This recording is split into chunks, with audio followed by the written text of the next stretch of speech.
महर्षि विश्वामित्र के साथ राम और लक्ष्मण पहुंचे मिथिला नगरी। राजा जनक ने अपनी पुत्री सीता के स्वयंवर की घोषणा की थी। शर्त थी, जो महादेव के दिव्य धनुष को उठाकर प्रत्यंचा चढ़ा दे, वही सीता का वरण करेगा। वो धनुष था शिव धनुष। धरती के महान योद्धा आए, राजा आए, रावण तक प्रयास कर चुका था, लेकिन धनुष हिला तक नहीं। सभा में सन्नाटा छा गया।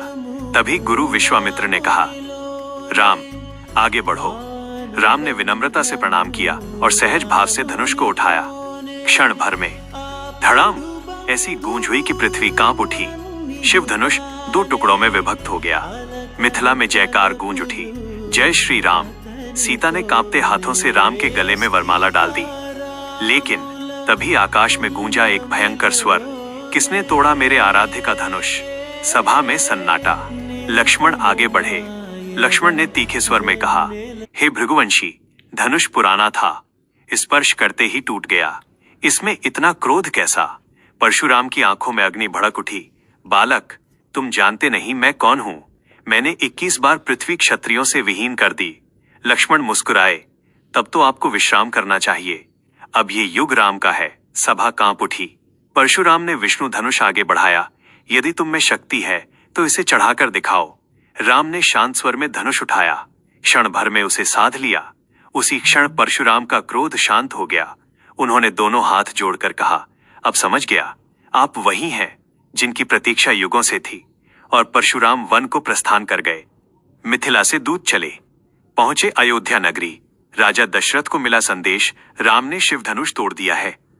जनक सुता सीता ने राम को वर लिया है। अयोध्या में उत्सव छा गया। घर घर दीप जले, मिठाइयां बटी, पूरे नगर में आनंद की लहर दौड़ गई। महाराज दशरथ बारात लेकर मिथिला पहुंचे। जनक ने भव्य स्वागत किया। तभी एक और प्रस्ताव आया, केवल राम ही क्यों, चारों भाइयों का विवाह एक साथ हो। मिथिला के राजमहल में 4 वेदियां सजी, चारों राजकुमार दूल्हा बने। राम के साथ सीता, लक्ष्मण के साथ उर्मिला, भरत के साथ मांडवी और शत्रुघ्न के साथ श्रुतकीर्ति। अग्नि को साक्षी मानकर चारों भाइयों ने 7 फेरे लिए। देवताओं ने पुष्प वर्षा की। मिथिला नगरी जयकारों से गूंज उठी। विदाई की बेला आई। राजा जनक भावुक थे। चारों बेटियां विदा होकर अयोध्या चलीं। अयोध्या की सीमा पर स्वयं माता कौशल्या, कैकेयी और सुमित्रा खड़ी थीं।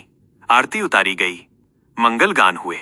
जैसे ही चारों बहुओं ने महल में प्रवेश किया, मानो साक्षात लक्ष्मी, कीर्ति और शांति अयोध्या आ गई हो। अयोध्या का कण कण हर्षित था। दशरथ का आंगन खुशियों से भर गया। पूरे संसार ने देख लिया, धर्म की